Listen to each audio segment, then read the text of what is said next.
안녕하세요. 채소님들의 상속메이트 최혜리 변호사입니다.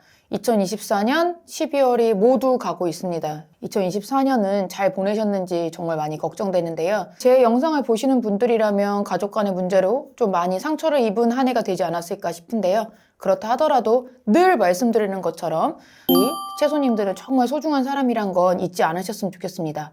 그래서 2024년 12월에 이제 어떤 걸 하면 좋을까 많이 생각해 봤는데 정말 많이 질문하시고 고민하시고 이 부분을 좀 헷갈려 하시는 것 같아서 이번에 들고 온 주제는 특별 수익에 대한 것입니다. 특별 수익은 상속재산이 있을 때도 많이 논해지고요. 상속재산이 아예 없고 우리 언니 오빠가 이미 다 가져갔어요. 이럴 때도 논해지는 것이 특별 수익입니다. 특별 수익이라는 뜻은 사실 상속분의 선급이라는 것입니다. 그래서 공평을 해야 할 정도로 어떠한 것을 넘겨주는, 이전하는 행위를 한 거는 그것을 특별 수익이다 부른다. 이렇게 생각하시면 조금 편하실 것 같은데요. 그러면 이 질문 한번 드려볼까요? 증여나 유증재산이 특별 수익일까요? 무조건? 무조건 특별 수익은 아닙니다. 그런데 반대로요. 특별 수익은 증여나 유증재산은 당연히 맞습니다. 무슨 말씀을 드리는 것이냐면 예를 들어서 우리 채소님들이 우리 아버지를 너무너무 잘 모셨어요. 그래가지고 우리 아버지가 너무너무 고마운 거야. 그래가지고 아유 너는 이렇게 먼데 왔다 갔다도 다 하는구나. 그러니까 내가 좀 돈을 주겠다 이러면서 한 100만 원을 딱 용돈으로 주셨다고 합시다. 그럼 그 용돈은 사실은 용돈이기 때문에 증여는 맞습니다. 그러니까 뭐 증여세가 과세되고 이러는 게 맞지만 사실은 이렇게 작은 금액 같은 경우는 그런 경우는 많이 없죠. 그런데 그게 모두가 특별 수익일까? 증여 재산이니까?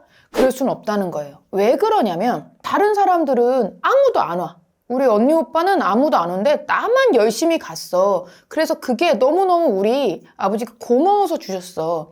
그럼 이걸 주는 행위가 공평을 막 해야 하는 행위일까요? 공평을 해야 할 정도는 아니라는 거예요. 우리 아버지 재산이 한 10억 돼. 근데 그중에 100만 원이 막 공평을 해야 하고 상속분이 막 미리 된 거고 이렇게 볼 수 있느냐? 그렇게 볼 수는 없다는 거예요. 그런 경우는 특별수익이라고 볼 수는 없습니다. 그래서 증여나 유증재산은 우리가 많이 찾지만 그 모든 것이 특별수익이 될 수는 없는 것이라고 보면 되는데요. 이 중에 제가 이제 오해하는 부분을 한번 말씀드리려고 하는데 상속재산에서 정말 많이 오해를 하세요. 상속재산 분할 심판을 할 때 특별수익을 고려한다는 의미를 그럼 특별수익까지 다 합쳐서 상속분을 나누는 거 아니야? 이렇게 얘기하시는 분이 계시거든요. 그거는 절대 아닙니다. 그러니까 무슨 얘기냐면 예를 들어서 우리가 남아있는 상속재산이 4억 원 정도 된다고 봅시다. 그런데 우리 오빠가 이미 3억 원을 가져갔어요. 이것이 특별수익으로 법원에서 인정했다고 하면 상속재산 4억 원에 특별수익 한 3억 원을 더하죠. 기본적으로 상속재산을 나누는 과정입니다. 이때 7억 원에 곱하기 법정상속분 2분의 1을 하면 3억 5천만 원씩 가져가라 라고 상속재산 분할심판에서는 얘기를 하는데요. 그러면 이렇게 되겠죠. 남아있는 상속재산은 4억밖에 안 되니까 그중에 3억 5천을 내가 가져가고 그리고 우리 오빠야는 이미 3억을 가져갔으니까 5천만 원만 더 가져가면 된다 하면 특별수익을 고려해서 한 것으로 보여지죠. 그런데 어디서 헷갈리시는 거냐면 남아있는 상속재산은 1억 원밖에 안 되는데 지금 우리 오빠야가 가져간 재산이 3억 원이나 되는 경우입니다. 그러면 똑같죠? 상속재산 더하기 특별수익 하면 1억 원 더하기 3억 원 되죠? 그러면 이제 우리가 분할하는 대상으로 4억 원을 기준으로 하니까 곱하기 2분의 1을 하면 2억 원, 2억 원씩 가져간다 이렇게 생각하니까 오빠 재산 내가 가져오는 거지 라고 하는데 그건 아니에요.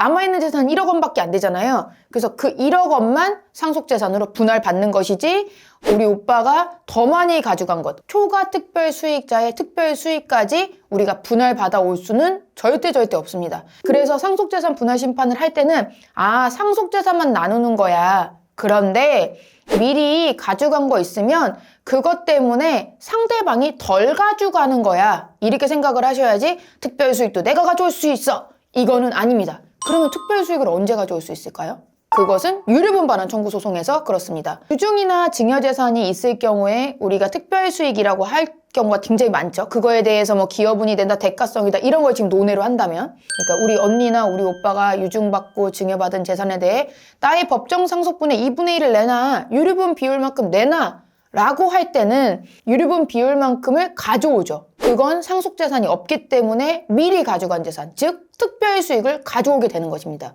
그러니까 특별수익이라는 것은 상속재산이 남아있을 때는 그 재산까지 가져올 수 있는 가능성은 많지 않다고 보시면 되고요. 증여재산이나 유증재산밖에 없고 상속재산이 없는 경우는 유류분 비율만큼으로 하여 유류분 부족액이라는 게 있어요. 그만큼을 가져오는 것이다 라고 생각하셔야 됩니다. 이거 말씀을 드리는 이유가 특별수익에 대해서 많이 헷갈려 하시는 분들이 많거든요. 그래서 이거 다 가져올 수 있는 거 아니야? 이렇게 너무너무 많은 분들이 질의를 하셔서 제가 이거 영상으로 만들었습니다.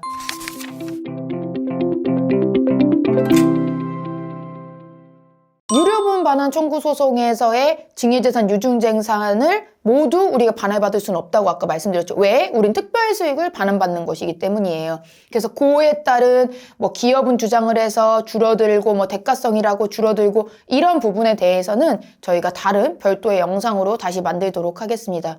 오늘의 영상은 정말 많이 얘기하는 특별수익에 관한 영상이고요. 특별수익은 무엇이다? 상속분의 성급이다. 그래서 공평을 해야 할 정도의 준 게 있다. 우리 엄마 아빠가 우리 언니 오빠한테 공평을 해야 할 정도로 줘서 나 너무 불공평해 라고 하는 부분을 다투는 것, 그것이 특별수익임을 다시 한번 말씀드립니다. 제가 앞에 또 말씀드렸지만 2024년 가족 간의 힘든 어려움으로 인해서 마음이 많이 상처받은 우리 채손님들은 언제나 소중한 사람임은 기억하시길 바라겠습니다. 2024년 정말 수고하셨습니다. 감사합니다.